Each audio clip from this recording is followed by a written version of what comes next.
Good evening, YouTube. It's your man George Page coming to you live on YouTube. I'd like a shout out to my brothers Reef the Watcher and XK Gucha 23. As you know, we're big fans of wrestling, and we're a big fan of this lady here. This is one Miss Joan Marie Laurie, aka Joni Lee, aka China, aka the ninth wonder of the world. Now, if you like me, I grew up in the watching wrestling for ever since I can remember, and China came on the scene in the good part of the end of the '90s to start of the 2000s. Now, she was the valet bodyguard to Hunter Hearst Helmsley, who later became Triple H, aka the Game, and she also was part of the one of the most exciting groups of the Attitude Era DX, along with Triple H, Shawn Michaels, the Road Dogg, Billy Badass, and X Pac. But also not just being, she's a legend in wrestling, having hold titles in both men and women's divisions. Now, Chyna was born in upstate New York, December 27th of '69. She was the youngest of three siblings. Her parents divorced when she was young, and after that, they moved frequently several times. Growing up, she was a very talented child. She liked playing the violin and the cello, but she also had a turbulent life. Her father and mother were married quite a few times, and as a young girl, she was abused by a teacher. Also, she had issues with bulimia, being bulimic, where she often puked or purged after eating meals. Now, by 16, her mother wanted to put her in a drug rehab, but she decided to live with her father. And then after that, when she graduated high school, she graduated in Spain. Now, she moved on to go to University of Tampa. And in '92, she graduated a major in Spanish literature. She also studied both French and German. She was a member of ROTC, and she had interest in joining the FBI or the DEA. But instead, she joined the Peace Corps, where she was signed to Guatemala. When she was in college, she was attacked by two guys after getting drunk at a party. You know, but that's just one of her many setbacks in the tragic story of China. After coming back home, Jody had several jobs. She worked as a cartel waitress at a strip club. She sang in a band, and also she worked as an operator for a 9100 number chat line. She was living in the Florida Keys and was training to be a flight attendant. But on her first day for her first flight, she got in a car accident. After 4 days she spent in the hospital, she came home and she recovered and staying with her sister. They both got jobs selling pagers and worked as belly dancers. Now pagers before cell phones, we had pagers. It's like a precursor for cell phones. It's a little thing where somebody called you and it's like there's just a number comes up and all you gotta do is just call back the number. But now pagers are pretty much like antiques. Anyway, around this time she was studying to become a wrestler, and she was one of the members. She was part of the Killer Kowalski training school, where she met a certain wrestler who would really become a future friend and lover, aka Triple H. Now, also at the time, she competed in several regional fitness shows around the New York City area.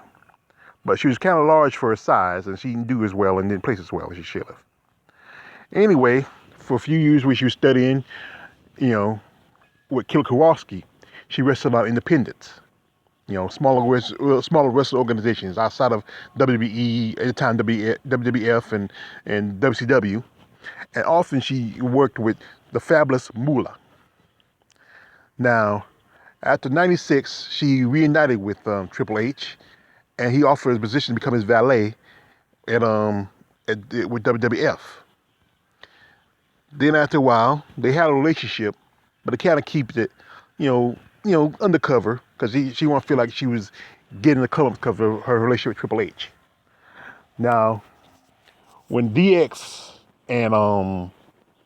broke up, Chyna went on her own, and he started wrestling. She mostly was just, she wrestled a few guys here and there, but then she became, later on in her career, the women's champion. Also, she was hold also the Intercontinental Champion and even the Hardcore Championship.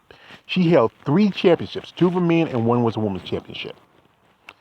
Now she had a relationship, had like a little relationship with Eddie Guerrero. They had this little on and off little thing.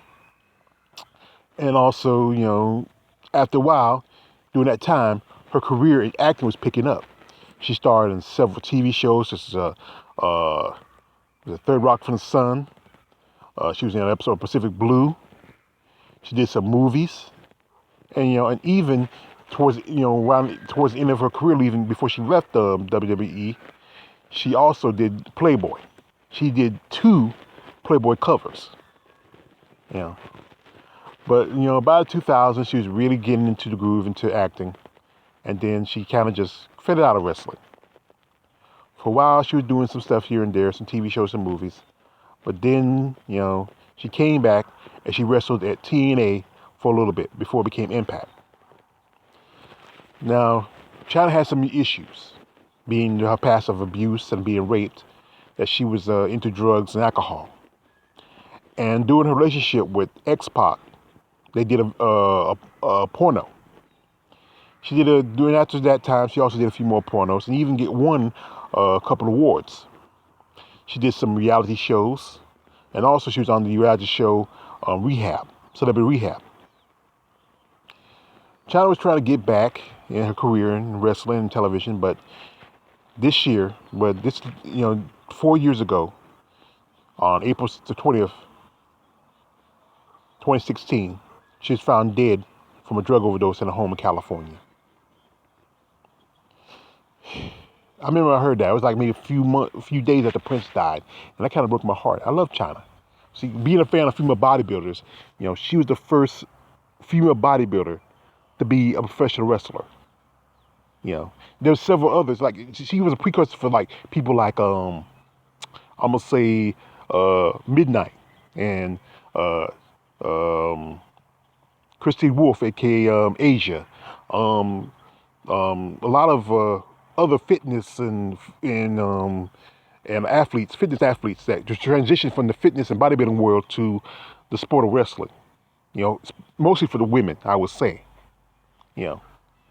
But she had her demons, and I think they got the best of her. A few years after after her death, she was posthumously inducted into the WWE Hall of Fame along with DX. But I think she could have went in by herself. I mean, she was a legend. She was a champion. I mean, she held 3 different titles and 2 different divisions.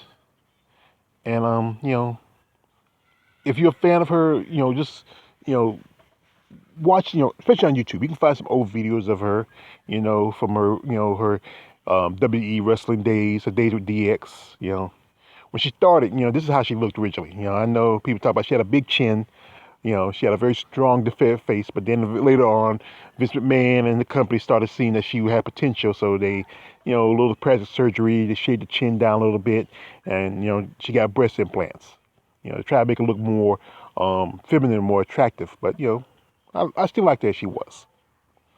But Joni, as some of my friends called her, was a beautiful person inside and out.